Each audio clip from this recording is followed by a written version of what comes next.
Partnerem audycji jest firma Autenti, właściciel platformy do podpisywania dokumentów online. Ten odcinek powstał we współpracy z platformą Cashi, która zmienia reguły rozliczeń pomiędzy dużymi korporacjami a ich kontrahentami, oferując przyspieszone płatności faktur. Sprawdź szczegóły na cashi.pl.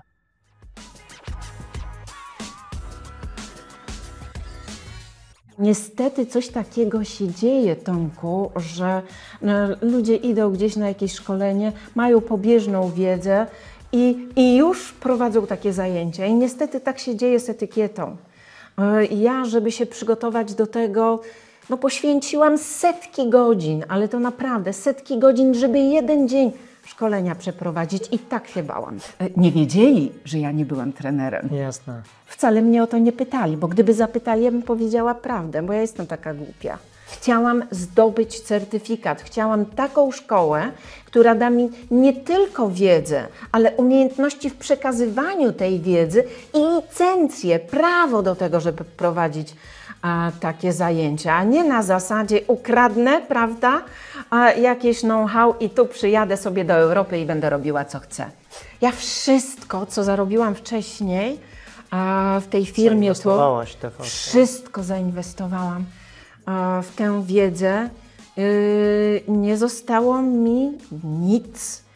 I sprzedaj i negocjuj, jak wiesz, że masz nóż na gardle. W domach rodzinnych nie ma etykiety.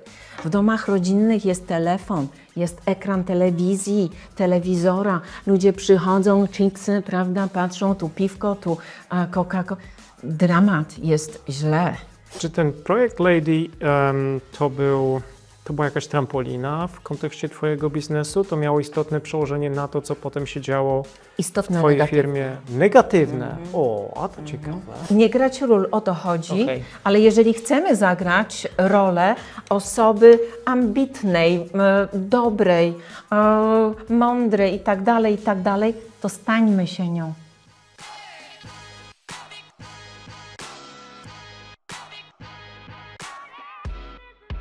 Witaj. Cieszę się, że zainteresował Cię ten materiał. Stworzyłem ten podcast dla Ciebie, byś mógł budować i z sukcesem rozwijać swoje biznesy. Moi goście, założyciele, prawdziwi eksperci z pewnością dadzą Ci wiele cennych wskazówek i inspiracji, jak robić to szybciej, łatwiej, efektywniej. Ale uważaj, nie będziemy niczego owijać w bawełnę. Przed Tobą, przedsiębiorcą, wyjątkowe wyzwanie. Wytrwaj w tej drodze, rozwijaj swoją firmę z sukcesem. Ale pamiętaj, jak wygląda prawdziwy biznes, taki bez lukru. Zaczynajmy. Gościem odcinka jest Irena Kamińska-Radomska. Takiej przedsiębiorczyni w naszym studio jeszcze nie było. Moim i Państwa gościem jest bowiem Irena Kamińska-Radomska, założycielka firmy szkoleniowej. Ale niecodzienna to jednak firma, gdyż nazywa się The Protocol School of Poland, a jej specjalizacją jest wiedza z zakresu etykiety, savoir-vivre w biznesie, wystąpień publicznych czy komunikacji międzynarodowej. Witamy w Biznesie bez lukru. Dzień dobry i dziękuję bardzo za zaproszenie. Przysporzyłaś mi trochę kłopotów, Irena. Muszę Ci to szczerze powiedzieć już na dzień dobry. Chciałem się dobrze przygotować do naszej rozmowy, więc lepiej Cię poznać. Zacząłem robić research. Wszystko szło dobrze do momentu, kiedy nie wszedłem na Twoje konto na Instagramie. No i tam potem przepadłem na kilka godzin. Zachwyciły mnie te filmiki, w których w bardzo fajny, czasem żartobliwy sposób opowiadasz o etykiecie, o dobrych tradycjach, zwyczajach, radzisz. To chyba dobrze dla Ciebie, tak? Że tam dużo czasu spędziłem z Tobą w tej wersji wideo. Dziękuję Ci bardzo, nawet nie wiedziałam, natomiast ostatnio słyszałam taki głos i to bardzo bliskiej mi osoby, że Irena, wiesz co, Ty na tym Instagramie to nie jesteś sobą. Jak Ciebie teraz widziałem w dniu inauguracji zaprzysiężenia Donalda Trumpa, kiedy komentowałaś protokół dyplomatyczny, to Ty tam byłaś sobą, natomiast ten Instagram to taka sztuczna jesteś. Czy grasz tam jakąś rolę, że to nie jest prawdziwa Irena tam? Może audytorium jest inne? Audytorium jest kochane, naprawdę. Także tutaj żadnego złego słowa nie powiem. Jeżeli jest coś nie tak, to ze mną i już mówię dlaczego. Nie lubię takich krótkich form. Okej. I bardzo lubię mieć drugiego człowieka, do którego mówię. Tak jak my w tej chwili jesteśmy razem. Natomiast i właśnie kiedy jest wywiad w telewizji, czy gdziekolwiek, czy jak był projekt Lady, to ja miałam żywe dziewczyny, z którymi mogłam pracować. Natomiast Inaczej w interakcję wchodzić, prawda? Trochę głębiej sięgać. dokładnie tak. Mnie drugi człowiek interesuje i zresztą to, czym się zajmuję, no to jest bardzo ludzkie. A tutaj mam kamerkę, jakiś telefon albo... No i tu mówię jakieś zupę, no ludzie kochane i to nie jest takie moje. Okej, no to cieszę się, że jesteś w studio Biznesu bez lukru. Tutaj ta nasza forma jest dłuższa. Wiele osób zwracało mi na to uwagę, że powinienem te odcinki skracać, uczynić je bardziej dynamicznymi, a ja się trzymam tej formuły jednak trochę dłuższej rozmowy, no bo jakżeż w kilkadziesiąt minut w ogóle oddać cały życiorys czy doświadczenia moich gości, a tym bardziej w rolce. Ale rolki też zrobimy z tej naszej rozmowy. Co ty na to? Świetnie i będą prawdziwe, bo będziesz ty, Tomku. To prawda i będziesz ty na pewno w nich gwiazdą. The Protocol School of Poland. Zacznijmy od nazwy twojej firmy. Dlaczego po angielsku? Ja nie widziałem na twojej stronie internetowej jakby oferty kierowanej stricte do cudzoziemców. Dlatego, że źródło jest amerykańskie. Ja już nawet nie podaję dokładnego źródła, nazwy szkoły, do której udałam się 25 lat temu. Wyobrażasz sobie? Równiusieńko. Historia. 2000 rok, tak. Celebracja była tych 25 lat? Będzie. No, myślę, że zorganizuję jakąś imprezkę, także będziesz zaproszony i mam nadzieję, że przyjmiesz. Z radością, oczywiście. Czyli The Protocol School of Washington, tam się zaczęło być może, tak? Ja nie podaję tej nazwy, ponieważ Dorothea Johnson już nie prowadzi tej szkoły, ona to przekazała. Trochę śledziłam losy tej szkoły i widziałam, że to już jest zupełnie coś innego. To jest zwykła firma szkoleniowa, która nie chcę mówić źle, ale nie szczyciłabym się po prostu takimi źródłami. Natomiast Dorotea, albo jak to woli, Dorothea, bo to EA na końcu imienia, inaczej się pisze imię właścicielki tej szkoły. Ona zatrudniała wspaniałych ludzi, zresztą sama prowadziła tam zajęcia. Ona głównie specjalizowała się w etykiecie, natomiast zatrudniała naprawdę gwiazdy, bo szef protokołu Białego Domu uczył mnie protokołu dyplomatycznego. Moller, prawda? Tak, dokładnie, bo to były te czasy. I ja naprawdę zdobyłam wiedzę. Mało tego, żeby dostać się najpierw na te zajęcia, Dorotea przesłała całą listę lektur, którą musiałam zdobyć. Niezbędnych do tego, żeby się zakwalifikować. Żeby się przygotować w ogóle do tego, bo tam to zdobywałam szlify. Ja już pojechałam z konkretnymi pytaniami, już z dużą wiedzą wówczas. Natomiast to był poziom, to było niesamowite i nie każdy dostał też certyfikat, także nie było tak łatwo. Swoją drogą to ciekawe, zobacz, i takie trochę intrygujące, jak to jest, że my tutaj w Europie, tysiące lat tradycji, pewnej historii, wyjeżdżamy czy wylatujemy za ocean, żeby się uczyć tej sztuki. Czy to jest tak, że Amerykanie robią to lepiej to sprzedają?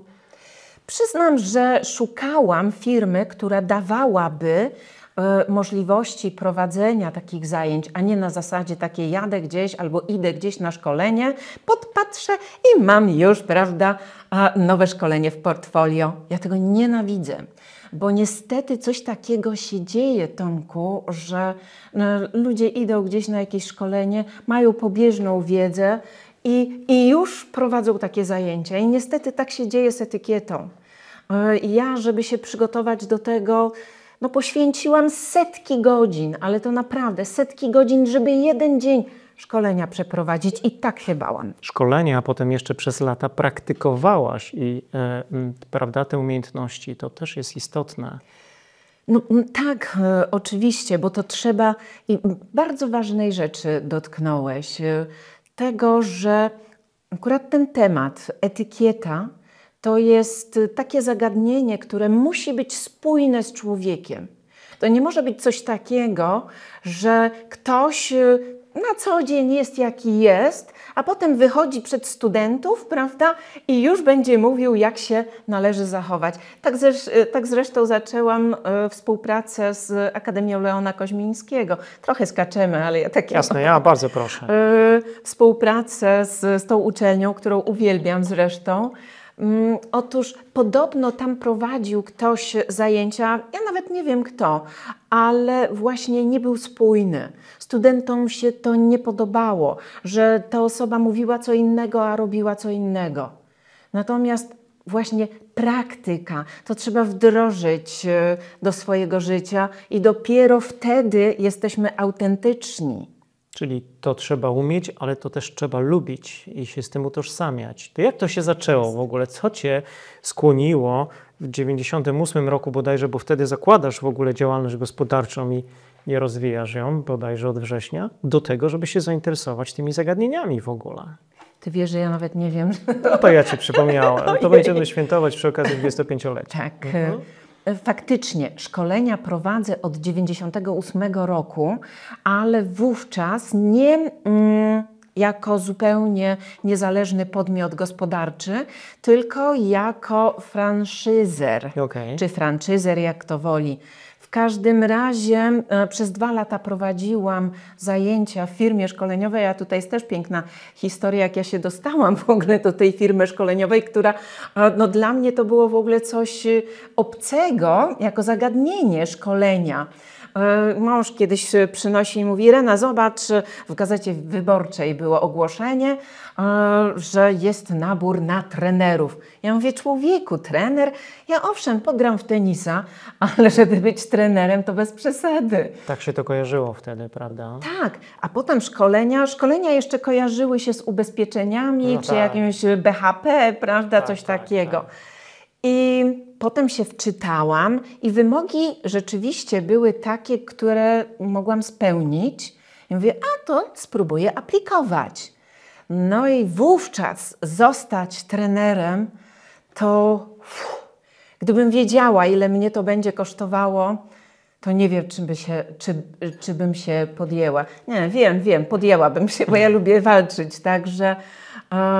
W sensie tak wysoko poprzeczka była powieszona, tak? Bardzo trudne były wszystkie procedury, przez które trzeba było przejść. Najpierw było spotkanie w Katowicach, bo to ogłoszenie pojawiło się w różnych miastach, dużych miastach Polski. Siedziba była w Warszawie. I trzeba było się spotkać, było kilkanaście osób, które zostały wybrane na podstawie CV i jakiejś, no typowa, prawda, taka rozmowa kwalifikacyjna. Tak. I oni obserwowali podczas rozmowy wszystkich uczestników, wszystkich kandydatów i z tych kilkunastu, może kilkudziesięciu, może było 20 osób, wybrali mnie już na kolejny etap do Warszawy. Także pojechałam do tej Warszawy. I tam znowu z różnych miast były osoby i spośród nas wszystkich trzeba było wybrać tę jedną. I niestety to wyglądało tak, że każdy się wybijał po prostu, ale nie wybijał jako osoba wybitna, tylko wybijaliśmy się nawzajem. Także każdy wiedział, że stanowi konkurencję i trzeba było prowadzić fragmenty szkoleń przygotowanych takich przez siebie zupełnie. I coś takiego przetrwać, no to proszę mi wierzyć, to trzeba było mieć stalowe nerwy. Ale to pozwól, że wejdę Ci w zdanie. Chciałaś wtedy, czy aplikowałaś, by zostać trenerem w jakiejś konkretnej specjalizacji, branży? To był trener biznesu. Trener biznesu. Tak. Oczywiście umiejętności miękkie, sprzedaż tam była podstawowa, profesjonalna, były tak zwane POKI, czyli profesjonalna obsługa klienta, tak potem negocjacje się pojawiły, potem sztuka wystąpień i tak można było rozszerzać swoje możliwości. Ale no i co, wybiłaś tych wszystkich konkurentów swoich? Ale ja wcale ich nie wybijałam. A jednak mnie wybrali, ale to znowu przypadek jeden. No, nie ma przypadków, no ja. Odniosę się jeszcze. Dobra. Jeżeli będziesz pamiętał, bo ja Będę za chwilę pamiętał. pójdę w historię. Dobrze. Jeżeli będziesz pamiętał, jaki mam stosunek do przypadków, to chętnie o tym powiem. Absolutnie. Bo to jest warunek też tego, żeby jakoś zaistnieć. Mój mąż już by powiedział, nie jakoś, bo ty pomniejszasz. Córka też by mi powiedziała, nie jakoś, tylko zaistnieć. Mów twardym językiem, a nie tak miękko i pomniejszasz to, co... No nic, tak to już wygląda. Otóż jaki to był przypadek?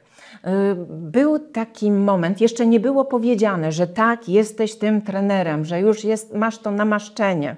A to wszystko trwało, to wybijanie się to nie było jedno spotkanie. Ja ciągle jeździłam do tej Warszawy. No proszę. I to trwało prawie rok. Od momentu, kiedy aplikowałam, do momentu, kiedy przeprowadziłam 1 dzień szkoleniowy, pamiętam, że to był maj 98 roku, no to minął prawie rok, bo no tak. To tak jak w jakimś telewizyjnym reality show, że na koniec zostaje zwycięzca, a po drodze co odcinek ktoś odpada, co? To było może podobne, faktycznie, rzeczywiście ciekawe skojarzenie. W każdym razie tak się złożyło, że chcieli, żeby ktoś... było szkolenie dla master trenerów w Hiszpanii. Szkolenie, czyli dla master trenerów z różnych państw. I potrzebna była dobra znajomość języka angielskiego. I był w tej firmie, do której aplikowałam, był trener z bardzo dobrym angielskim, ale właśnie w tym czasie jego żona miała termin porodu. No i padło na mnie. I wszyscy ci master trenerzy, no to przecież byli mistrzowie, to byli ludzie, którzy już byli mocno przeszkoleni i mieli długi staż pracy, a ja w ogóle taka świeża, w ogóle bez żadnego doświadczenia pojechałam do tej Hiszpanii i prowadzone były zajęcia przez Amerykanów i oni powiedzieli, że to jest. Nie wiedzieli, że ja nie byłam trenerem. Jasne. Wcale mnie o to nie pytali, bo gdyby zapytali, ja bym powiedziała prawdę, bo ja jestem taka głupia. No ale Taka nie pytają jestem, po co odpowiadać. Nie pytali i dostałam naprawdę taki dyplom z możliwością prowadzenia zajęć bardzo trudnych. Czyli w takim razie pierwsze miesiące czy pierwsze 2 lata pracujesz na rzecz jakiejś innej organizacji, a potem przechodzisz na swoje? Tak, dlatego, że wartości w tej organizacji się zmieniły. Jasne. I już ci nie pasowały. Nie pasowały i nawet ja pamiętam ten moment, jak wracałam z jakiegoś szkolenia w nocy, mąż za kierownicą, ciemno, światła, deszcz i dostaję telefon, taki przykry bardzo. Zaczynam tak samo płakać jak to niebko nad nami. Jak można? Ja już nie będę mówiła, bo ktoś się może domyślić. Natomiast no to tak jakby mi ktoś skrzydła podciął. Byłam tak rozżalona. A co słyszysz w tym telefonie, jeśli mogę, nie wchodząc w detale? Jakąś krytykę, jakieś pożegnanie? Nie, wypracowałam sobie po prostu takiego wspaniałego klienta. Potężny klient i dostaje telefon, że przejmuje tego klienta ktoś z Warszawy. Ja mieszkałam wtedy na Śląsku. Tak, no to jest... I to był ten gwóźdź do trumny, albo taki właściwy trigger, w efekcie którego pomyślałaś o tym, że będziesz teraz robić inaczej. Okay. I jeszcze okazało się, że ktoś ma mnie szkolić, żebym ja miała certyfikat z jakiegoś szkolenia, które ja już przeprowadzałam z fantastycznym skutkiem, bo zawsze się zostawiało ankiety. Ludzie mnie bardzo dobrze oceniali. I ja miałam się szkolić u kogoś znowu z Warszawy. Także ja byłam trochę zła na tę Warszawę, że byłam inaczej traktowana po prostu niż ludzie z centrum. Rozumiem. To przeżyłem podobną historię. Tak? Powiedz to. Tak. No właśnie z Krakowa, już w Warszawie też się przenosiłem do stolicy z powodów zawodowych i taka historia z tym, że ktoś ci coś odbiera, ktoś zajmuje twoje miejsce albo sobie rodzi jakieś nadzieje co do tego, że wkrótce tą pozycję obejmie, to jest też moje doświadczenie. W moim przypadku było triggerem do tego, żeby pójść na swoje. U ciebie trochę podobnie w takim razie. Trochę podobnie, tak. Okay. A to powiedz proszę cię, dlaczego ta dziedzina, dlaczego etykieta, protokół dyplomatyczny, przecież to nie są powszechnie znane czy praktykowane umiejętności, a szczególnie, podejrzewam, jeszcze takie nieuświadomione zupełnie te 25 lat temu. To była niekompetencja nieświadoma. Tak jest. Prawda? Tak. To był ten absolutnie najniższy poziom. Otóż wracam do tego samochodu, jedziemy i ja po prostu wyję, bo czułam się naprawdę, ktoś specjalnie procedury jakieś wymyślił, żebym ja nie podpasowała pod te procedury i wyję. No i mój mąż za tą kierownicą mówi, wiesz co, to może etykieta? Nie, tak. Przestaje płakać i... Tak, i u mnie, ja jestem tak zwanym doerem, czyli po prostu jak mi coś podpasuje, mój mąż ma co chwilę 10 000 pomysłów, ale tu po prostu to było jak błyskawica, ale coś niesamowitego. I ja już od razu motorek, gdzie ja pojadę? Pierwsza myśl, i teraz wracamy też do twojego pytania, Tomku, zapytałeś, dlaczego Ameryka? Ja wcale o Ameryce nie myślałam. Myślałam o Europie, myślałam o Wyspach Brytyjskich, myślałam o Londynie, myślałam o królewskiej etykiecie. Jakie byłoby pierwsze skojarzenie, prawda? No bo tak, ja mam bardzo proste myślenie i takie miałam właśnie skojarzenie. Natomiast tam niczego takiego się nie odbywało, w co chciałabym wejść, bo tak jak powiedziałam, chciałam zdobyć certyfikat, chciałam taką szkołę, która da mi nie tylko wiedzę, ale umiejętności w przekazywaniu tej wiedzy i licencję, prawo do tego, żeby prowadzić takie zajęcia, a nie na zasadzie ukradnę, prawda, jakieś know-how i tu przyjadę sobie do Europy i będę robiła co chcę. Nie, ja chciałam po prostu stać na porządnym gruncie, bo tak jak powiedziałam, musi to być wszystko spójne, a etykieta przecież jest oparta na 3 bardzo ważnych filarach, na tej triadzie aksjologicznej dobru, prawdzie i pięknie. Jeżeli zabraknie prawdy, uczciwości, to jest lipa. Fajna historia. Znaczy mąż ma taki mały, chociaż tam, ale jednak udział w tych... Jaki mały! Mój mąż ma bardzo duży udział w tym, bo on mnie wspierał też, jak najbardziej. Woził mnie wszędzie, bo ja jestem beznadziejna za kierownicą. To muszę się przyznać bez bicia. I całe szczęście, że nie jeżdżę, bo po prostu jest mniej wypadków. Okej, masz inne umiejętności. Rozumiem.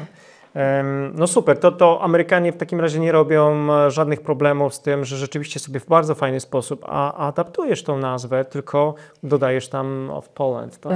Absolutnie nie robią problemów. Jak najbardziej i bardzo często firmy, które właśnie były pozakładane z całkowitym prawem do tego, miały właśnie końcówkę jakąś inną, chociaż wcale nie było takiej konieczności. Po prostu tak mi się podobało. Czyli Irena, to jest tak, że zakładasz tą inicjatywę albo budujesz zupełnie nowy przyczółek. To jest fajne, to jest innowacyjne, to jest trudne, ale zarazem bardzo podniecające, bo nikt tego nie robi na dużą skalę. W ogóle prawie nikt tego nie robi. Widziałaś w Polsce znałaś kogoś, kto by się takimi tematami zajmował? Tak, wcześniej. Tak. Edward Pietkiewicz, który zmarł w 98, czyli w tym roku, kiedy ja w ogóle zajęłam się szkoleniami. W ogóle. Także było coś takiego. Natomiast Edward Pietkiewicz nie rozróżniał w ogóle takich 2 ważnych zbiorów zasad. Jeden zbiór to etykieta biznesu, a drugi zbiór to etykieta towarzyska. I wiadomo, że ta towarzyska różni się, co kraj to obyczaj. I ja dopiero po prostu jako pierwsza osoba zaczęłam wprowadzać w Polsce tę etykietę biznesu. Napotykałam bardzo duże problemy, trudności, dlatego że no, ta etykieta biznesu opiera się na kryterium rangi, a nie płci, a nie wieku. Czyli nie ma tego pierwszeństwa opartego na tym, że tu mamy do czynienia z panią, prawda, a tu jest mężczyzna. Tylko po prostu liczy się ranga. I no, był pewien opór, pewien spory opór przeciw właśnie tym zasadom, które się opierają o pierwszeństwo kobiet. I to był taki bunt. To co, my mamy jeszcze to oddać? To już w ogóle? Dla mnie to wcale nie oddać. To jest po prostu zrównanie zasad w biznesie. I na tym też oparłam całą pracę habilitacyjną. Niestety ją wycofałam, ale wróciłam już do działań. O, gratuluję, świetnie. Wróciłam do nauki. No to zgaduję, że w takim razie te pierwsze miesiące czy lata na rynku musiały być naprawdę trudne. Pierwsze miesiące to w ogóle był hardcore. Co było takie bieganie od zlecenia do zlecenia, szukanie jakichś możliwości zarobienia pieniędzy? Wiesz co, to co powiedziałeś, od zlecenia do zlecenia, to po prostu byłaby, wiesz, manna z nieba, żeby jeden dzień sprzedać. Okay. Ja miałam w ogóle takie sytuacje, że jechałam na spotkanie, żeby właśnie zaproponować te szkolenia i pokazywałam w ogóle, z czym to się je.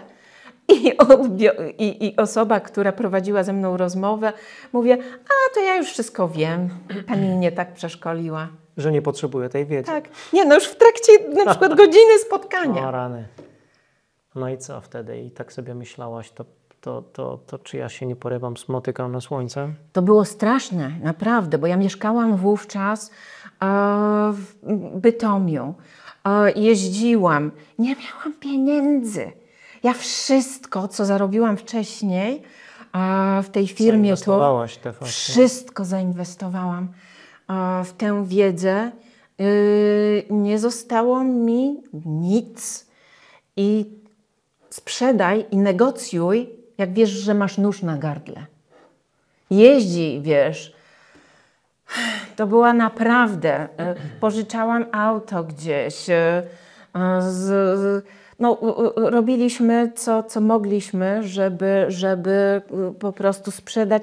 I jeden dzień ja wiedziałam, że to będzie tak dobre, bo ja wiedziałam, jakie mam przygotowanie. A wiedziałam, że naprawdę jak tylko ktoś zobaczy, to już pójdzie. Przepraszam. Mów. To czym ujęłaś pierwszego klienta? Pamiętasz ten pierwszy deal? Na pewno, bo to są takie rzeczy, gdzie historycznie nie zapominamy. Co tam się takiego wydarzyło, co było przełomowe w tej twojej działalności, że ten ktoś pierwszy powiedział tak? Zainteresował się tematem. To była duża korporacja i poszedł, tak, już była akceptacja jednego dnia. I ten jeden dzień... Trochę tak na próbę, co? Tak. Ja tego nie traktowałam jako na próbę. Natomiast sprzedałam, podałam kwotę i w ramach tego dnia jest obiad szkoleniowy, 7-daniowy obiad szkoleniowy dla wszystkich uczestników. Ja przeszkoliłam wcześniej też kelnerów w tej firmie, w której odbywało się to szkolenie. I tak się złożyło, że ta pani, która kupowała to szkolenie, w pewnym momencie mówi, że no ale przecież ten obiad jest w cenie tego szkolenia. A ty mówisz, no nie. No nie. I zresztą wysłałam ofertę wcześniej. Było to czarno na białym. Zapisane, okej. Ale pani się wypierała. I ja sobie pomyślałam, wiedziałam, że ten koszt tego obiadu, no to będzie po prostu tyle, że na zero wyjdę. Albo trochę. Oddasz swój zysk zupełnie. Tak, całkowicie. Ale oczywiście, że zrobiłam to szkolenie, jak najbardziej. No bo to była już możliwość pokazania tego zupełnie czegoś nowego. Zdobycia doświadczenia Tak też jest. biznesu, takiego z klientem. No i faktycznie udało się po prostu, ludzie byli zachwyceni, także już potem prowadziłam te zajęcia przez kilkanaście lat w tej firmie. Ładnie. To super, ale powiedz, co w takim razie wtedy zdecydowało, że się nie poddałaś? Że mimo tych trudnych początków, jakie umiejętności, jakie twoje postawy zaprocentowały w niedalekiej przyszłości? Bo ja się nie poddaję. Ja jestem długomyślna. Ja wiem, że to jest słowo, które już nam zupełnie z naszego języka potocznego, codziennego wyskoczyło, ale jakbyśmy poszukali tego słowa, to jest bardzo ważna cecha. Długomyślność. Ja nie jestem cierpliwa, bo to jest zbliżone znaczeniem do cierpliwości. Jestem niecierpliwa, chciałabym już, ale jestem długomyślna. I to jest rada, którą chciałabym dać wszystkim osobom, które nas obserwują. To właśnie, żeby być długomyślnym, żeby nie szukać sukcesu już za chwilę, bo przeszkód będzie co niemiara. Te przeszkody to jest tylko coś, co pozwala nam wejść troszeczkę wyżej. Musimy coś zrobić więcej jeszcze i się rozwijamy dzięki tym przeszkodom. A jeżeli jesteśmy długomyślni, to znaczy, że mamy gdzieś tam ten cel i idziemy w tym kierunku, niezależnie od tego, co się dzieje, co nas przykrego spotyka. Ale wracając akurat do tej pani, która uznała, że być może ona tak myślała, być może jej się nie chciało nawet zajrzeć do tej oferty. Także ja nie chcę, ja nie lubię też oceniać ludzi tak. No ja byłam, jak wejdziemy w ten kontekst mojej sytuacji, no to była straszna sytuacja, prawda? Ale może ona nie chciała nic źle, chciała może po prostu, może tak chodziły szkolenia w tej firmie właśnie za takie pieniądze, nie mam pojęcia. Nie wiem, nie chcę mówić źle, bo dzięki tej osobie po prostu... Teraz ją z sentymentem wspominasz. Tak, bardzo. I to była bardzo miła osoba, naprawdę. Skończyłaś kierunek ekonomiczny, studiowałaś na uniwersytecie. Miałaś do czynienia, czy jakby już na etapie teorii z ekonomią jako taką? Doktorat robiłam i studiowałam, bo doktorat wiadomo, można robić w bardzo różny sposób. Tak. Jednym z tych sposobów są studia po prostu doktoranckie i ja po prostu poszłam na takie studia doktoranckie, żeby zrobić doktorat. Miałam taki cel. I z czego ten doktorat? Z międzynarodowych stosunków ekonomicznych. Okay. Tak jak ty, prawda? Natomiast, także mamy coś wspólnego. Natomiast ja wcale nie chciałam robić z ekonomii, ja chciałam zrobić z protokołu, ale trafiłam na cudownego profesora, który zgodził się być moim promotorem. Profesor Sporek, który zajmował się właśnie stosunkami międzynarodowymi i na wielu spotkaniach z profesorem ten mój temat dryfował i zupełnie protokół poszedł gdzieś tam. Prawda? Na potem. Na potem, na kiedy indziej. Natomiast bardzo wiele się nauczyłam dzięki tym studiom, dzięki pisaniu też pracy, bo musiałam zgłębić rzeczywiście te różne dziedziny. No, najtrudniejsza to chyba międzynarodowe stosunki. Tak. I prawo też było moją zmorą. Czy wtedy myślałaś, że możesz zostać przedsiębiorczynią? Ja robiłam to później. Tak, jako przedsiębiorca. Ja już prowadziłam The Protocol School of Poland jak najbardziej. Chciałam się po prostu rozwinąć, chciałam pójść dalej. Tym bardziej, że współpracowałam już z uczelniami, prowadziłam zajęcia. No i chciałam podnieść swoje kwalifikacje i to jest wszystko. I nadal chcę podnosić swoje kwalifikacje, bo uważam, że człowiek powinien się uczyć do końca życia. Świetnie. W ofercie Twojej firmy znajduję kilkanaście szkoleń, zaczynając od takich, które dotyczą wizerunku czy wystąpień publicznych po prowadzenie korespondencji służbowej. Kto z nich przede wszystkim korzysta? Kto jest Twoją grupą celu? Głównie korporacje, duże firmy. Większe firmy. Tak. I z jakich pobudek? Chcą podnieść swoje umiejętności, kompetencje społeczne.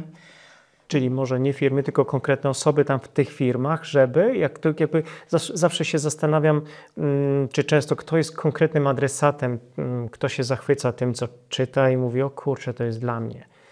Jest tak, że najczęściej szkolą się u mnie osoby, które mają do czynienia z klientami.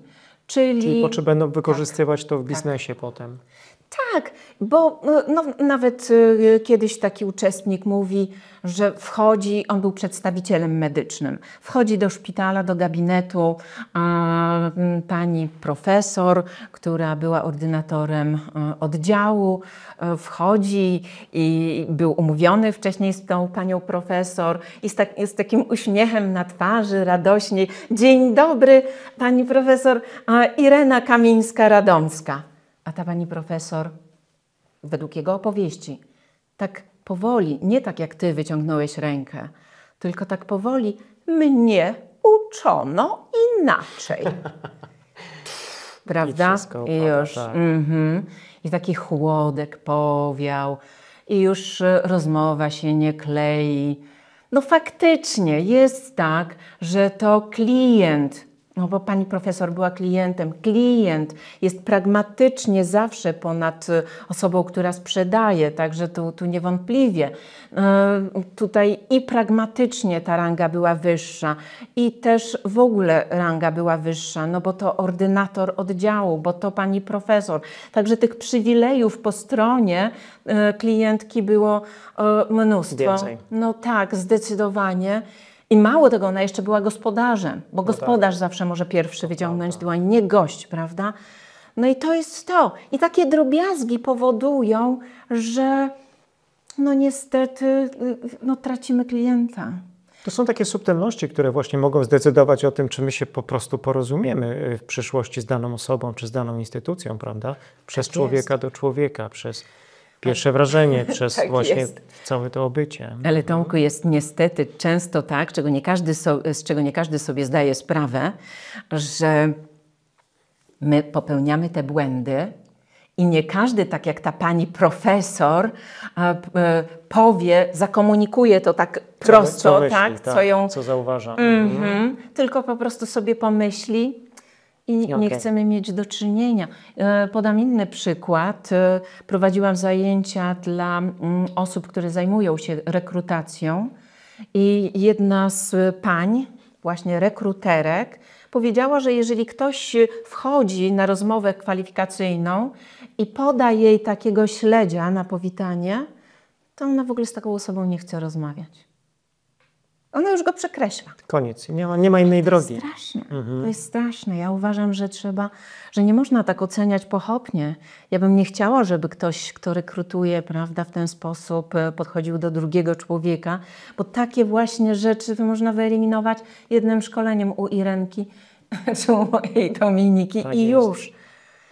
Czyli w takim razie ta wiedza przydaje się nie tylko tym, którzy aspirują do tego, żeby właśnie w biznesie coś sprzedać, coś załatwić, porozumieć się, tylko także może się przydać tym, którzy stoją po drugiej stronie, a budują pewne bariery, które niekoniecznie mogą działać na korzyść, z tego słyszę.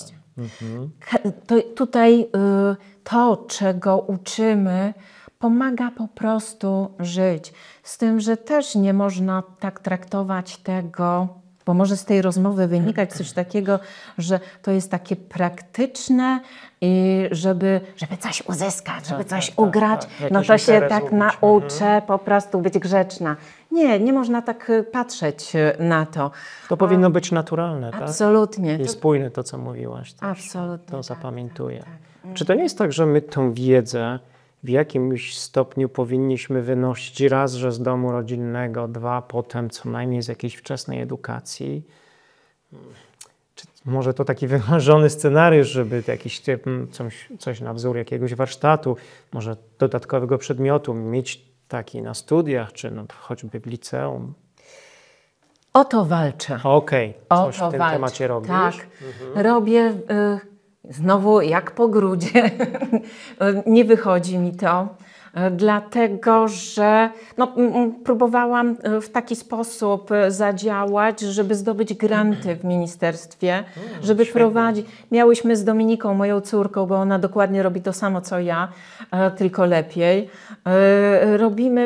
Chciałyśmy zrobić cały cykl szkoleń takich, które pozwalałyby wyszkolić kadrę i potem ta kadra, żeby to tak kaskadowo szło, żeby ta kadra szkoliła znowu nauczycieli, Przekazywała dobre nawyki i tak dalej. No i co? Czego brakuje? Zawsze paru punktów. Ja nie mam pojęcia, bo naprawdę były bardzo dobre te programy, bardzo by mi zależało i ja akurat nie myślę tak, że żeby prawda, w całej Polsce to się zarobi. Nie, po prostu brakuje tego, bo w domach rodzinnych nie ma etykiety. W domach rodzinnych jest telefon, jest ekran telewizji, telewizora. Ludzie przychodzą, chipsy, prawda, patrzą, tu piwko, tu Coca-Cola. Dramat, jest źle. I no cóż, jesteśmy uzależnieni. Ja wcale nie mówię, że ja nie. Ja z tym walczę u siebie, uzależnieni od telefonu. Ja po prostu się nie rozstaję z swoim telefonem. Idę do kuchni, kładę, prawda? Idę gdzieś do sypialni, też jest podłączony. Co prawda, już o pewnej porze nie odbieram telefon, ale jest coś takiego, że za dużo spędzamy tego czasu. Czytałam, że ponad 6 godzin przeciętnie człowiek spędza przed ekranem telefonu. Z każdej doby. Każdej doby. Proszę sobie wyobrazić, przeciętnie, czyli są ludzie, którzy 10 godzin siedzą przed ekranem. No i gdzie tutaj jakaś etykieta? No na szczęście jesteś już na tych Instagramach, TikTokach, no. To chociaż w mniejszym wymiarze. Tak jest. Widzisz jakieś istotne takie trendy na przestrzeni tych lat, jak pracujesz na tym rynku? Czy jakieś takie zasady bywają uniwersalne, czy się zmieniają w czasie? Tak, widzę, że już wręcz oczekiwane jest to, żeby nie rozróżniać płci. Okay. Jeżeli mówię tutaj o tej etykiecie biznesu, mówimy cały czas o biznesie w końcu bez lukru, prawda?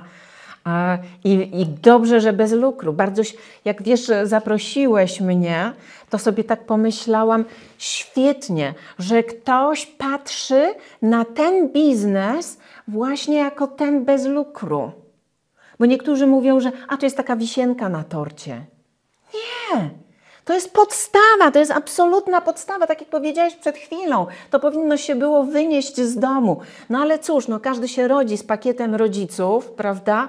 No i tego się nie zmieni. I niekoniecznie rodzice znają się na tym, jak w ogóle przekazywać wiedzę, jak wychowywać. Mało kto z rodziców w tej chwili się uczy wychowywania dzieci. Ja napisałam książkę, jest błędny tytuł. Błędny tytuł. Ja nie zawalczyłam o ten tytuł, bo tytuł jest kilka lekcji wychowania. A to nie są lekcje wychowania, tylko o wychowywaniu. Okay. Tam nie ma w ogóle nic z zakresu dobrych manier. To jest książka dla rodziców, dla nauczycieli i mało tego, na końcu jeszcze jest też możliwość po prostu zastosowania tego, o czym mówiłam wcześniej. Jak poprowadzić to w szkole, żeby zmienić, żeby było dobre wychowanie u uczniów. Nauczyciele nie wiedzą, jak to zrobić. Ale jesteś płodną autorką, widziałem, kibicuję, więc taki pomysł jeszcze możesz w przyszłości zrealizować. Też cenię i mówię, że ludzie są przedsiębiorczy dlatego, że piszą książki, je tworzą czy współredagują, więc szapoba za to. Dziękuję. Dlaczego to robisz? Dlatego, żeby coś po tobie zostało? To może trochę poszerza twoje zasięgi, zakresy twojej działalności? Jakie tam pobudki stoją za to, żeby przelewać to na papier?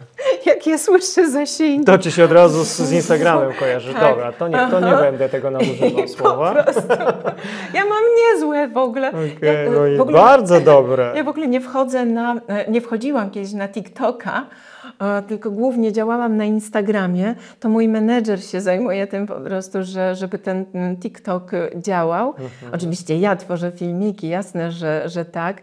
Natomiast ostatnio zobaczyłam, że tam są po prostu takie liczby nieprawdopodobne. No królowa TikToka. No. Prawda? No jak to inaczej powiedzieć o tobie, że ty masz tam zasięgów? Co ty? No jesteś tam bardzo popularna. Jasne. Tak, ale zgubiłam wątek. O trendach sobie kupię z tego tak, oczywiście. Tak. Jestem, bo to jest forma no, tego, żeby pokazać. Twojej ekspozycji po tak, prostu, jak tego, najbardziej. To się zmieniło. Przecież kiedyś wystarczyło być w telewizji, czy napisać artykuł, który był wydrukowany. A powiem Ci, że ostatnio był wydrukowany nie mój, tylko wywiad ze mną na temat zaprzysiężenia. No proszę. Także wydrukowany, to już się nie tylko cyfrowe. Tak. Nie tylko cyfrowe, tak, możliwości. Ale znowu... Tak, pytałem na te zasięgi. Zeszliśmy, ale tak naprawdę pytanie dotyczyło tego, dlaczego piszesz? Żeby coś po sobie zostawić, przekazać tą wiedzę innym, Tomku, edukować? To ja się urodziłam nauczycielem. Okej. Tak. Czy jestem tym nauczycielem 5-latkiem, który uczy 2-letniego braciszka, bo ja już wtedy uczyłam, jak najbardziej, ja się po prostu w tym zawsze dobrze czułam. Jak poszłam do 1. klasy szkoły podstawowej, czyli mam 7 lat, jest akademia uroczysta i potem wychowawczyni nas prowadzi już do klasy, do której będziemy chodzili. I ta pierwsza lekcja, która się miała odbyć, była przeprowadzona przeze mnie. Tak. Ja mam to po prostu gdzieś we krwi. No super. I nauczycielka zapytała, powiedziała tak, że może nas nauczyć piosenki, ale może ktoś z Was zna jakąś piosenkę i chciałby nauczyć. Ja oczywiście od razu tak, ja. No i wyszłam na środek, pani nauczycielka z tyłu stała i też się uczyła, bo nie znała tej piosenki. I to już była pierwsza moja lekcja. Potem przez całą podstawówkę, przez całą szkołę średnią robiłam korepetycje za darmo, bo kiedyś to nie było tak. I po prostu to lubiłam. Okej. I chcesz, żeby ten kawałek ciebie został dla innych, żeby te... I ja różnych rzeczy lubię uczyć, bo my cały czas rozmawiamy na temat etykiety, natomiast ja się bardzo dobrze czuję podczas zajęć z różnic kulturowych, które są w tej chwili absolutnie taką, to jest podstawowa umiejętność dostosowania się do innych kultur. Uwielbiam prowadzić zajęcia z wystąpień publicznych i faktycznie ja nie odpuszczam. Po prostu wydaje mi się, że każdą osobę jestem w stanie nauczyć wystąpień publicznych. To właśnie miałem takie pytanie do Ciebie w kontekście tych zajęć, które prowadzisz. Co najbardziej z tej Twojej oferty przypada czy tych Twoich wykładów przypada do gustu Twoim studentom właśnie? Które z tych zajęć? Które? Nie wiem. Mam dobry odbiór, dlatego że dobry kontakt nawiązujemy dosyć szybko, chociaż projekt Lady nie ułatwia mi tego życia. W tej chwili troszeczkę wydłuża się ten czas, który potrzebuję, żeby nawiązać taką dobrą relację ze studentami. O czemu? To ciekawe, kiedy mówisz o... Okej. Ja byłam pokazana jako taka bardzo zasadnicza, bardzo taka krytyczna, że nic o mnie niczego nie odpuszczę. I studenci na początku się boją mnie, jest jak makiem zasiał, po prostu boją się odezwać, a potem to już jest śmiech, zabawa, sami po prostu mają jakąś inicjatywę, znowu nie jakąś, to jest błąd, mają inicjatywę wspaniałą, także jest dobrze. Czy ten projekt Lady to była jakaś trampolina w kontekście Twojego biznesu? To miało istotne przełożenie na to, co potem się działo w Twojej firmie? Negatywne. A to ciekawe. Tak. Właśnie w kontekście tej zasadniczości, takiej ostrości? Tak.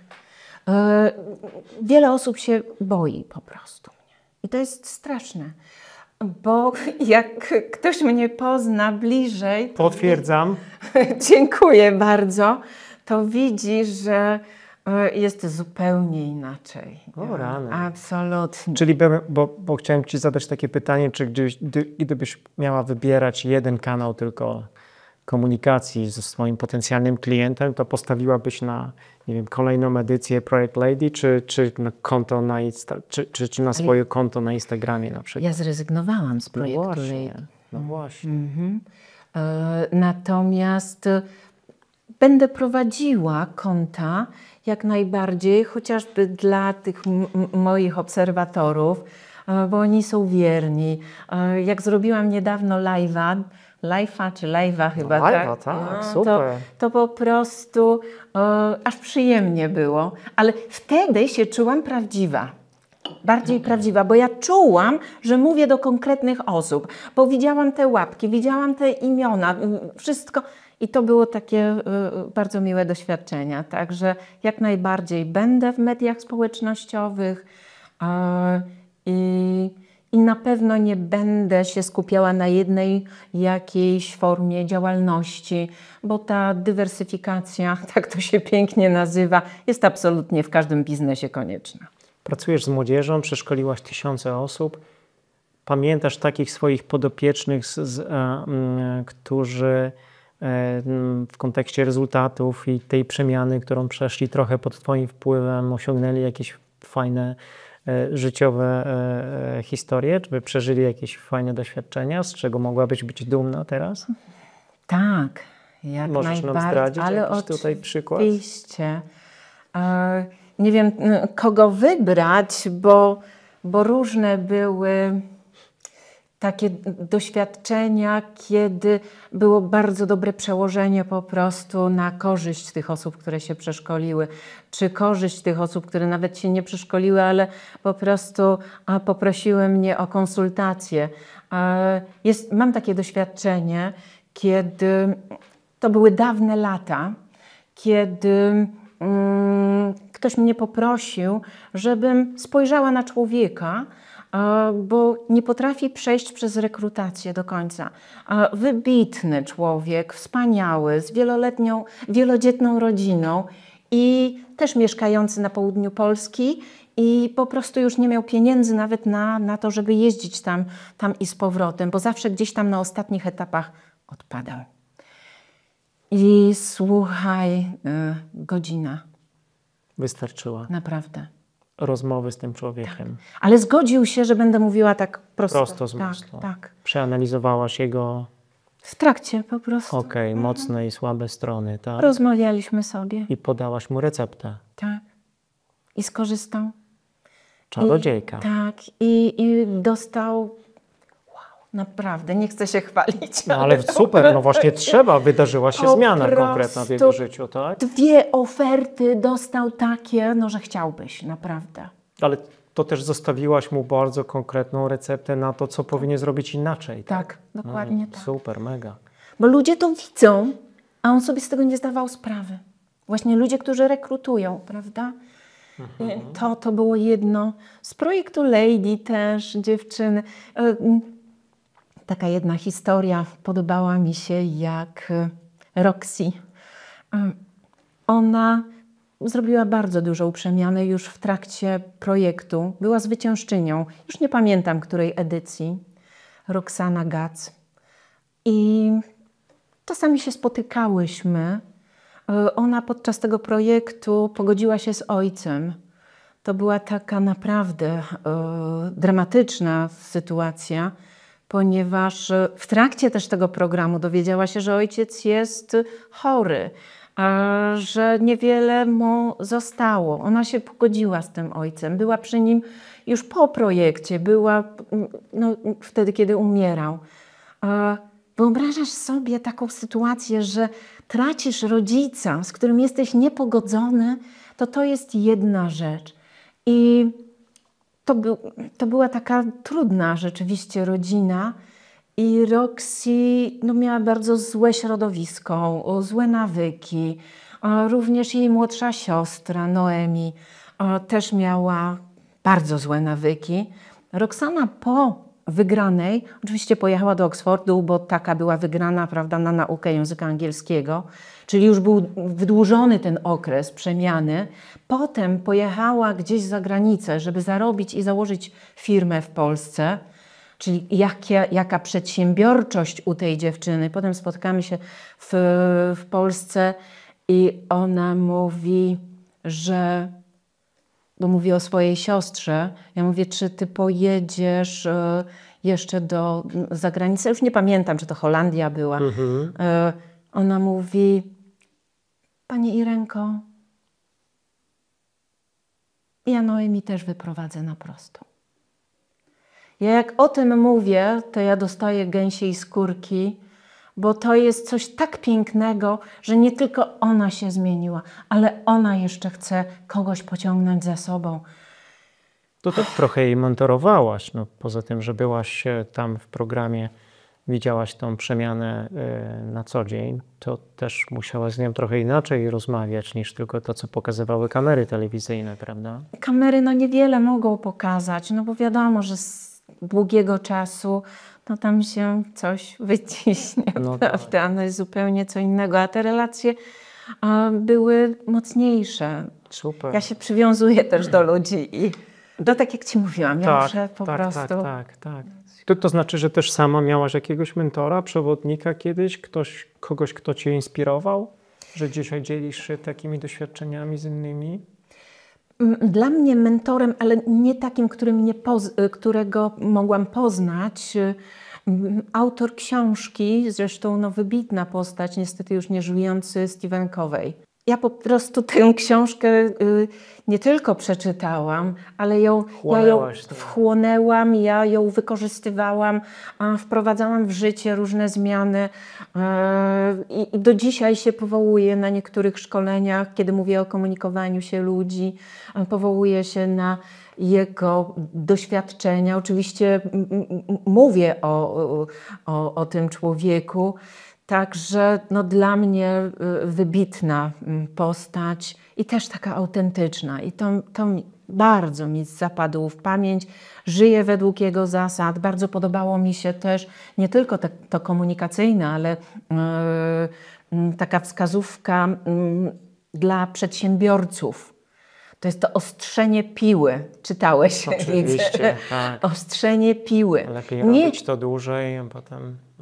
Ale moment też, bo tutaj ważny jest moment tego ostrzenia piły. To, co niektórzy robią źle moim zdaniem, to jest to, że ostrzą tę piłę, czyli zdobywają nową wiedzę, prawda, chcą się rozwinąć, wtedy, kiedy jest słabiutko.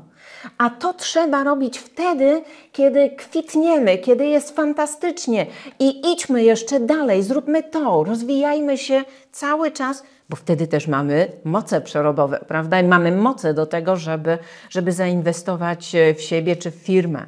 Także tu jest to, bardzo mi to pomogło. Korzystasz z tych rekomendacji nadal, teraz rozwijając cały swoją czas. firmę? Jasne. Cały czas. Planowanie na przykład. No, wiadomo, że to jest matryca Eisenhowera, ale on ją też przekłada dokładnie na działanie. Ja co prawda tę matrycę miałam chyba już jako dziecko, przyznam się. Faktycznie, to takie nieskromne. Nie, dlaczego? Tylko ciekawe mnie okoliczności. Jak to? Otóż ja sobie stawiałam cele już, czyli takie, i znowu ta długomyślność. Ale tak sama z siebie? Aha. Okej. Tak. Stawiałam sobie cele i do dzisiaj sobie wyznaczam cele takie długofalowe. Natomiast już też jako dziecko robiłam sobie plan, co zrobię tak dzisiaj. I do dzisiaj lubię ten moment, kiedy wykreślam, prawda, ze swojej Zrealizowane. Tak, zrealizowane. I tak samo robiłam i zaczynam zwykle od łatwiejszych rzeczy, żeby już być bliżej celu, żeby łatwiejsze, bo już jestem kroczek dalej. Powiedziałaś, że według Galupa, zgaduję, jesteś doerem, więc tak naprawdę ten moment, w którym skreślasz na tej checkliście te zadania zrealizowane, przysparza wiele satysfakcji. Ale ty jesteś uważnym. Super. Powiedz nam proszę cię, tak bez lukru, jaki błąd przedsiębiorcy popełniają najczęściej w takiej właśnie w kontekście etykiety biznesowej, takiej, która cię doprowadza do szewskiej pasji? No. Nie są to drobiazgi typu źle odłożona łyżeczka, czy jakieś takie zachowanie, które się bardzo kojarzy właśnie z etykietą, tylko to, że ktoś jest niespójny. Mówi co innego, robi co innego? To jest jedna rzecz, a druga to jest, to znowu z wartości wynika, z tej jednej wartości dobro, bo tutaj prawda jest zakłócona, a druga rzecz to dobro i takie traktowanie się lepiej niż ci Polacy. Tego nienawidzę. Ci Polacy, bo najczęściej masz do czynienia z takimi zachowaniami za granicą względem Polaków, Nawet czy nie? Niekoniecznie. To źle może użyłam tego słowa Polacy, ale w ogóle, ludzie, ludzie, to może tak. Ci to może inni. tu wytnijmy tych Polaków, Jasne, dobrze? jasne, tak. Drażni mnie, jak ktoś się wynosi ponad innych ludzi. Nie każdy rodzi się z takimi predyspozycjami, żeby być liderem czy przedsiębiorcą, ale po prostu robi pyszne bułki czy robi śliczne bukiety. I nie jest zasługuje znane. na szacunek. Absolutnie. I dla mnie to jest taki sam sukces i to jest takie samo osiągnięcie, jak to, że ktoś ma miliony followersów, czy jest znany na cały świat, czy jest wśród 100 najbogatszych ludzi na świecie. Dla mnie takie samo znaczenie i taki sam szacunek, na taki sam szacunek, jeżeli zasługuje oczywiście, bo niektórzy sami się pozbawiają szacunku. Ja, ale Cię lubię za te słowa. Super rekomendacje, super obserwacje. Nie chcę wchodzić tutaj głęboko w arkana Twojej pracy, bo ci, którzy będą zainteresowani, jeśli sobie pod tym odcinkiem wejdą na Twoją stronę, tam zamieścimy linki, poczytają, co robicie.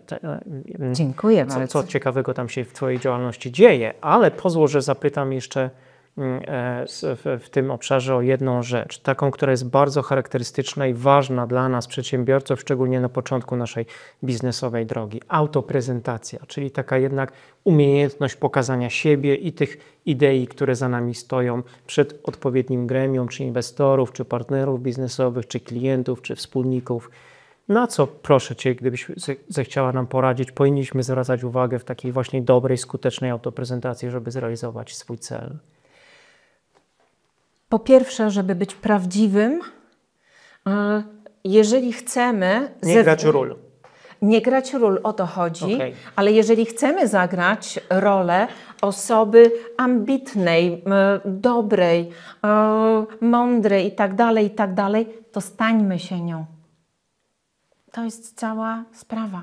I dopasujmy też zewnętrzność do tego, bo nie wystarczy przebrać się w ładne ubranka, zrobić śliczną fryzurkę i już jest pierwsze wrażenie. Dobrze, pierwsze jest, ale za chwilę, jak się odezwiesz, prawda, no to już czaru prysu, a to ma być spójne. Okej. Czy Ty sobie możesz dzisiaj już po tych wszystkich latach różnych doświadczeń pozwolić, żeby nie pracować z takimi klientami, na przykład partnerami biznesowymi, co do których masz przekonanie, że nie idą za nimi dobre wartości? Odmawiasz jakimś zleceniom na przykład, co do których masz przekonanie, że będzie się źle pracowało z takim partnerem? Tacy partnerzy są wyzwaniem. Oni się zmienią pod wpływem relacji z Tobą? Okay. Zawsze mam szansę. Ambitnie. Oj tak, ale to jest bardzo zła cecha, ambicja. Nie wiem, na pewno czytałeś Szekspira i najważniejsza mowa Marka Antoniusza, Juliusz Cezar, prawda, nad grobem, to jest właśnie ambicja. Jest to ciężkie przewinienie. Ale dajesz sobie takie wyzwanie przed sobą, stawiasz często w takim razie. Oj tak, nie boję się wyzwań, ja lubię walczyć, tak. Także. Czad. A jak ludzie w ogóle reagują w Twoim towarzystwie? Bo czy z uwagi na Twoje kompetencje czy doświadczenia, to nie jest tak, że ich onieśmielasz na przykład czasem w towarzystwie, czy w jakimś stopniu paraliżujesz? Na początku zdaję sobie z tego sprawę, ale po krótkim czasie nawet słyszę to, że już się ciebie nie boję. Ale miałam też takie doświadczenie, że jedna nauczycielka dzwoni do mnie i mówi: wie pani co, 2 lata zwlekałam. Żeby się odważyć tak. i zadzwonić, tak? Żeby mnie zaprosić. Okej. 2 lata. No to kochani, jeśli macie taki pomysł, taką ambicję, by zaprosić Irenę do swoich przedsięwzięć czy wyzwań, to nie czekajcie, na pewno nie 2 lata, chyba to bez sensu. Zliczyłaś te wszystkie artykuły, które popełniłaś, bo jest ich pewno ponad 200 już. Programy telewizyjne, radiowe, już 1000, Tak. no proszę. Czy to jest czy ta popularyzacja wiedzy, którą promujesz, ona ma sens właśnie na takiej szerokiej skali, do tak szerokiego audytorium? Bo ty, powiedz, na co dzień pracujesz bardziej z biznesem w takiej relacji B2B, czy bardziej B2C? Bo gdzieś tam na tych TikTokach, Instagramach to takie mam przekonanie, jesteś dla każdego, każdy może skorzystać, ale tak naprawdę pewno tą twoją działalność biznesową komercjalizujesz, jak powiedziałaś, w większych firmach raczej, tak? Raczej tak, chociaż zależałoby mi, żeby po prostu dotrzeć do wszystkich, a już w szczególności do nauczycieli, do pedagogów, do rodziców, no i w konsekwencji do dzieci. No, tak Stąd te właśnie kanały na mediach społecznościowych, okej? No dzieci, to Zamoyski, prawda, powiedział, że takie będą Rzeczpospolite, jakich młodzieży chowanie. Okej, to jakaś misyjność to też za tym idzie, co? Oj tak. No i co, i dasz radę sama, z partnerami swoimi? Pracujesz, mówisz, z córką. Pracujesz z Januszem Zaorskim, to też ciekawe. Wiele lat, tak, prowadziliśmy razem szkolenia z wystąpień publicznych, bo on innym okiem spoglądał na uczestnika, no bo jednak okiem reżysera. Przypomnijmy, prawda? reżyser właśnie, producent filmowy. Mhm. Także, Czyli to duże zadanie przed tobą, przed wami. oj, chciałabym, żeby tylko chcieć. No co się musi wydarzyć? Potrzebujesz więcej kapitału, energii, ludzi chętnych, by dołączyli do twojej idei fix, inwestorów? Czego tam ci trzeba? Chęci ze strony, myślę, Ministerstwa Oświaty, jakiegoś, no też wyciągnięcia dłoni z drugiej strony, prawda? Dania jakiejś przestrzeni, żeby się wykazać tam, prawda? Dokładnie. Także no, jest to wszystko opracowane, dopracowane. Jak mogłoby to wszystko przebiegać, żeby jednak dzieci wychować bardzo dobrze. Jasne. A pamiętasz jakieś trudne momenty w tej swojej działalności, poza tymi początkowymi tam, wiesz, pierwsze miesiące, lata w tej przedsiębiorczości? No wiemy, że jest, nie jest tak różowo, nie zawsze wszystko złoto, co się świeci. Czy miewałaś też takie, czy możesz nam tutaj o jakiejś opowiedzieć, tak, żeby nas zainspirować, żeby się nie poddawać, bo to, że wytrwała jesteś i pełna pasji, to już słyszeliśmy. Takie drobiażdżki różne się zdarzały. Wypadek samochodowy w trakcie jazdy w drodze na szkolenie. Inna rzecz to pijane towarzystwo też. Na szkoleniach może się zdarzyć, ciągle się jeszcze zdarza, ale co? rzadko, Już rzadziej? naprawdę rzadko. Okej.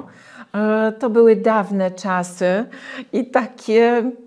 I różnie, no ja nie potrafię sobie poradzić, no nie mam recepty na takie osoby.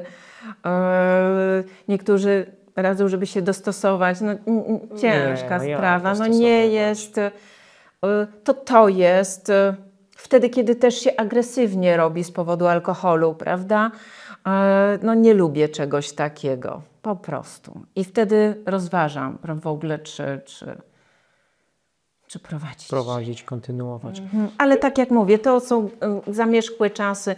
Ludzie w tych czasach są bardzo świadomi tego, że chcą się rozwijać, jeżeli rzadko kiedy też jest tak w firmach, że są pracownicy wysyłani, prawda, na takie czy inne szkolenie. Raczej to jest tak, że się zapisują sami, bo chcą rozwinąć takie czy inne kompetencje. A jak chcą, to już jest inna No motywacja, jasne, to inna jest- postawa potem, prawda? Tak.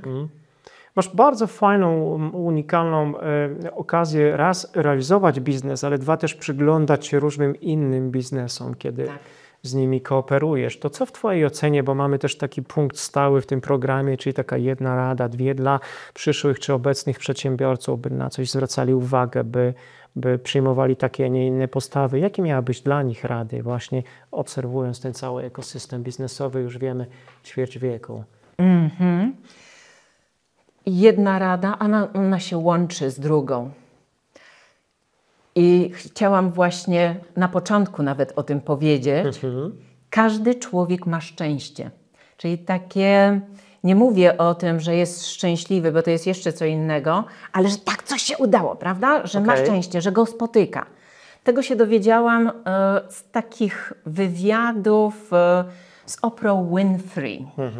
Uwielbiam. Mogę to rozwinąć, tak? Absolutnie. Ona powiedziała, że jej często zarzucali to, że ona po prostu osiągnęła taki olbrzymi sukces, to, że ona miała szczęście. Nie każdy ma szczęście. Każdy, proszę Państwa, ma szczęście. Tylko ja się całkowicie zgadzam z Oprah Winfrey, że na to nasze szczęście Trzeba zapracować. musimy być przygotowani. Okej. Uwielbiam takie sformułowanie, że okazje przychodzą w roboczych drelichach. Czyli jednak muszę się spiąć, przygotować, zapracować sobie może, wyjść naprzeciw pewnym oczekiwaniom, żeby dać temu szczęściu przestrzeń i szansę do tego, by zaistniało. Dokładnie. Jak sobie prześledzę też swoje kroki w działalności gospodarczej, tak to się strasznie nazywa, a to właśnie byłam przygotowana na niektóre szczęścia. Ten angielski mi bardzo pomógł. No i gdyby tego nie było, a uczyłam się tak dla siebie. Ale też patrzysz na życie w tej długiej perspektywie, Tak. to już I to jest druga rada. zdążyło wybrzmieć. Tak. I to jest druga rada. Bądźmy długomyślni. Długomyślnie. Zapamiętuję to słowo, ale super. No dobra, dziękujemy za te rady. To gdzie teraz zmierzasz w tej swojej działalności i dlaczego to jest dla Ciebie ważne? No wiemy, że taka misyjność, już o niej troszkę powiedziałaś, ale tak jakbyś pomyślała w kontekście tej długomisyjności do przodu, gdzie będziesz Ty, gdzie będzie Twoja firma, jaki być może kolejny element w tym rozwoju, autorozwoju też, o którym podkreślasz, który jest istotny, podkreślasz. To jak się spotkamy za 2 lata, to co mi powiesz? Co się tam wydarzyło? Nie mam pojęcia, Okej. ale mogę Ci teraz powiedzieć, co zamierzam zrobić. Super. A to, czy się to wydarzy, czy nie, może nie w takim krótkim czasie, jak 2 lata, może szybciej, może nigdy, no bo są zawsze takie czynniki, które nie zależą w 100% od nas. Nie wszystko możesz ale kontrolować. oczywiście, że tak. Natomiast z całą pewnością będę działała tak jak do tej pory, czyli szkolenia, czyli wykłady na uczelniach, to tak, czyli to jest po prostu kontynuacja. Z całą pewnością będę walczyć o szkołę, o to, żeby weszła ta etykieta do wszystkich szkół, czy to średnich przynajmniej, czy do wyższych. No, to byłby czad. Naprawdę. Tak, to by było fantastycznie. I będę na pewno, jeżeli chodzi o własny rozwój, to już wspomniałam, cały czas będę zmierzała do tego, żeby zrobić habilitację. I już wiesz z czego? Tak, no z tego samego, co robiłam, Okej. tylko wcześniej okazało się, że nie ma dyscypliny naukowej, w którą można byłoby to wpasować. A w tej chwili powstała i dlatego wróciłam ze swoim dorobkiem naukowym, bo on był całkiem spory. Natomiast jeszcze go uzupełniam. Bywam na konferencjach naukowych, piszę artykuły naukowe zupełnie nowe i też nawet dzisiaj, wczoraj już zaplanowałam kolejne badania, żeby zweryfikować to, co było wcześniej, żeby zobaczyć, co się zadziało od ostatniego czasu złożenia mojej pracy habilitacyjnej.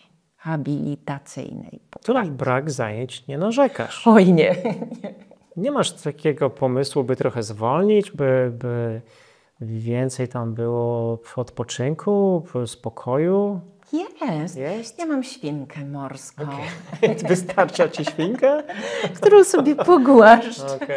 Ona uwielbia moje głaskanie. Jak ją odkładam do jej domku, to ona się drze. Okej. Jesteś kobietą sukcesu? A co to jest kobieta sukcesu? Ty jak mi dasz definicję, to ci powiem, czy jestem nią, czy nie. Czy czujesz się spełniona? Tak. W pewnym sensie tak. Prywatnie, czy w biznesie, czy jedno i drugie? Czy w ogóle nie rozróżniasz tych światów? One są inne jak najbardziej i nie wyobrażam sobie jednego bez drugiego. Także rodzinnie bardzo dobrze. A jesteś szczęśliwa? Tak. To co cię uszczęśliwia? Ale na co wiesz dzień? co? Ostatnio mogę... Pewno. Słuchałam podcastu innego i prowadzący zadał pytanie w momencie, kiedy była mowa o małżonku, to jest źle, to jest błąd, o mężu. Okej. Małżonek to jest mąż ważnej osobistości. Oż ty. No tak. No tak, no dobrze zapamiętać, pewno. Tak, i to sama małżonka, prawda? No tak. Czyli to jest... natomiast my mamy mężów i żony, także i w tym podcaście właśnie ktoś zadał to pytanie i zadał tej kobiecie, która była gościem, a szczęśliwy jest mąż z tobą? A ona ją zatkało Tak. i nawet powiedziała, że Myślałam, że to będzie pytanie dla mnie. Do mnie, czy ja tak, jestem czy sam. ja Widzieliśmy chyba ten sam materiał, tak. fantastyczny. Tak, super pytanie. Tak, doskonałe pytanie. Ja się tak zaczęłam zastanawiać, no bo ja jestem szczęśliwa. Pytanie tak, w takim razie, czy twój mąż ale jest z tobą szczęśliwy? Zapytałam męża i on potwierdził. Także myślę, Co cię że jeszcze uszczęśliwia, tak prywatnie? co mnie uszczęśliwia, pójście z wnukiem do zoo, a rozmowa, to akurat z młodszym, bo młodszy też lubi zwierzęta, tak jak ja, starszy raczej niekoniecznie. Ze starszym łączy nas dziennikarstwo, bo ja też na dziennikarstwie wykładam, natomiast on uczy się, na 2. roku jest w Krakowie na UJ-cie, także czasami dzielimy się jakąś wiedzą, wymieniamy się pewnymi spostrzeżeniami. On mnie słucha, ja jego, bo on już jest też w UJ-FM, też się udziela, także... Powiedziałem, jak wchodziłaś do studia, że to niemożliwe, że masz wnuki, no ale skoro tak mówisz, Dziękuję to bardzo. wierzę ci na słowo. To gdzie cię odnaleźć w takim razie w dzisiejszych czasach? Gdzie możemy wszystkich zainteresowanych odesłać po tym odcinku, by poczytali, by dowiedzieli się więcej? No już na kontach, o kontach na Instagramie czy TikToku mówiliśmy, ale taka twoja wizytówka, takie miejsce, gdzie można więcej poczytać, to właśnie strona internetowa? Myślę, że strona internetowa protocol.pl, czyli po angielsku protocol, prawda? I moje książeczki. Nie tylko moje, ale także książki, które chętnie polecam, albo współautorstwa z Agatą Tanter, Dress Code dla kobiet. To jest książka, wydaje mi się, unikatowa w ogóle na świecie, ponieważ zwykle, jeżeli mówimy o wizerunku, o wyglądzie, o dress codzie, to albo sięgamy po podręczniki z zakresu protokołu dyplomatycznego, etykiety i tam są po prostu szczebelki, gdzie co założyć, albo sięgamy po książki, jak się wystylizować. A nie ma nic takiego, co łączyłoby oba te światy. A myśmy z Agatą dzięki temu, że ona reprezentuje inną wiedzę, czy prezentuje inną wiedzę, ja inną, to połączyłyśmy siły. No i Agata Tanter jest po prostu mistrzynią, jeżeli chodzi o wizerunek. No, jest po prostu boska.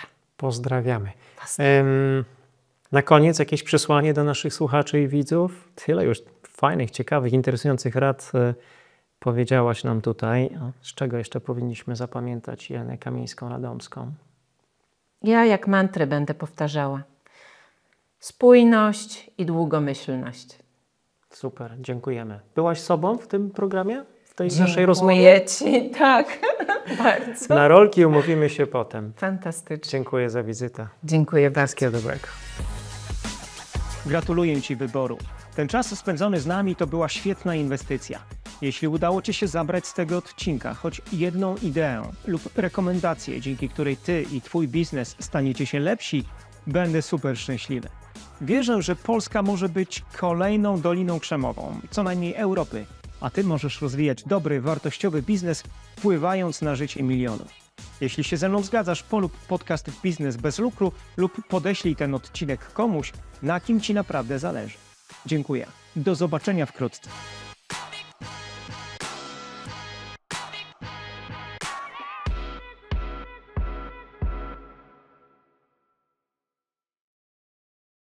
Ten odcinek powstał we współpracy z platformą Cashy, która zmienia reguły rozliczeń pomiędzy dużymi korporacjami a ich kontrahentami, oferując przyspieszone płatności faktur.